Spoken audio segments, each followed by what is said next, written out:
Bonjour à tous. C'est aujourd'hui la fête du dimanche du Christ roi de l'univers. Le Christ, celui qui est venu fouler la terre des hommes, qui est devenu homme parmi nous, nous ne devons pas l'oublier, c'est aussi le Fils de Dieu, le grand roi de l'univers, qui préside à la création, qui sauvera la création, ou plutôt qui la sauve déjà depuis l'offrande de sa vie au vendredi saint, dans le dimanche de la Pâque, dans sa victoire sur la mort, et qui nous offre son esprit.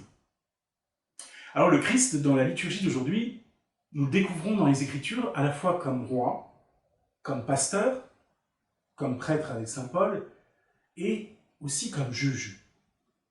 La justice, c'est une des fonctions régaliennes. Alors, évidemment, que le roi juge, ce n'est pas très surprenant. Mais ce jugement peut nous laisser perplexes, interrogateurs. C'est un jugement aujourd'hui, au chapitre 25 de l'évangile de saint Matthieu, qui nous est présenté comme le jugement dernier. Celui qui s'accomplira au terme de notre existence finie sur cette terre, ou plutôt, en même temps, si j'ose dire, à la fin des temps. Dernier jugement pour entrer pleinement dans la vie éternelle. Alors on a dans notre imaginaire des images, des associations d'idées plus ou moins fortes, plus ou moins impressionnantes, du jugement, comme sur les portails de cathédrales. On voit bien cette séparation entre ceux qui vont à la droite du Christ, ceux qui seront à sa gauche, les bénis, on aurait envie de dire, les maudits selon les termes de l'Évangile, les chèvres, les boucs, et d'un autre côté les brebis. Et ce jugement, il pourrait réveiller en nous des inquiétudes ou des peurs. Mais nous oublions par qui nous serons jugés. Par le Dieu d'amour. Le Dieu qui ne veut pas la mort du pécheur, mais qu'il se convertisse et qu'il vive. Et ce que nous découvrons dans l'évangile du jugement, c'est que nous ne sommes pas jugés sur le mal que nous avons fait. Dieu veut rendre justice à nos vies en regardant comment nous avons pu aimer. Même dans des gestes anodins comme très quotidiens, nourrir, habiller, visiter. Des choses que nous faisons sans même y penser parce qu'elles nous semblent naturelles au nom de l'amour, ou parfois pour lesquelles nous faisons quelques efforts, parce que ça nous semble conforme en effet à ce que le Christ veut pour nous. Parce que c'est sa manière aussi de guider notre vie que d'aller vers l'autre pour l'aimer, parce qu'il est aussi le bon pasteur du psaume, qui me fait traverser les ravins de la mort, qui m'aide à grandir, selon son projet. Et là, le projet de Dieu, il nous apparaît clairement. Nous avons été créés pour aimer, donc pour lui ressembler, lui qui est l'amour. Et notre vie n'a de sens que lorsque nous aimons. Et non pas avec des mots et des paroles, comme dirait l'évangéliste Jean, mais par des actes et en vérité.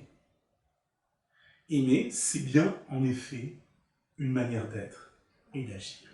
Alors certes, personne n'aime être jugé, parce que nous mettons en marche dans notre tête l'idée que le jugement, c'est la comparaison, la comparution devant un maître qui va cribler notre vie sous son regard, qui va tout savoir de nous, tout examiner, nous mettre en défaut.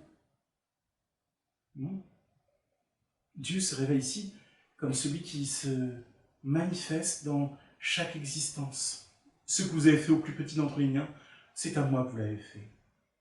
Alors finalement, pour que le règne de Dieu vienne, ce que nous disons à notre Père, que ton règne vienne, c'est Jésus qui nous l'a appris. Ce règne, nous serons délivrés du mal. Ou plus grand que le jugement s'élèvera le pardon du Seigneur, sa miséricorde. Car la justice de Dieu, c'est de faire miséricorde et de sauver. Alors dans ce chemin qui est le nôtre sur la terre, nous devrions demander tout simplement à Dieu de nous donner seulement d'aimer. D'aimer, ne pas être trop aveugle sur les demandes qui nous sont faites.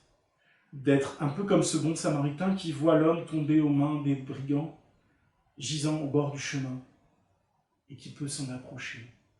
Le Saint-Père nous dit comment il faut méditer, et reméditer encore, cet évangile du bon samaritain.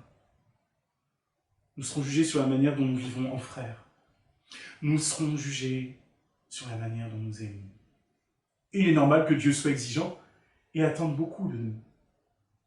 Alors si nous avons peur des comparaisons, de demander si nous faisons mieux ou moins bien, je ne crois pas que ce soit la belle et bonne question. Oui, la belle et bonne question, ou plutôt la bonne demande, l'intercession toujours nécessaire pour ne pas craindre au jour du jugement, c'est de demander au Seigneur, donne-moi d'aimer.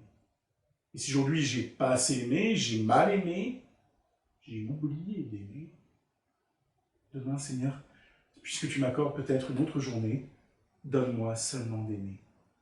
Voilà une belle demande, elle a été formulée par tant de saints et de saintes, qui sont pour nous aussi des modèles. Ceux qui entrent les premiers dans la Jérusalem céleste, ceux qui sont des repères, parce qu'ils nous disent tous, laisse faire le Christ, il est bon pasteur. Soit la brebis qui parfois s'égare peut-être, mais qui se laisse rattraper, celui dont il veut prendre soin. Alors, en cette fête du Christ roi, où nous sommes encore séparés, nous ne sommes pas empêchés d'aimer, et pas empêchés de prier. Alors oui, Seigneur, que ton règne vienne en nous, et aussi peut-être un peu par nos mains, nos cœurs, nos paroles, nos gestes. À bientôt, et bonne fête du Christ roi.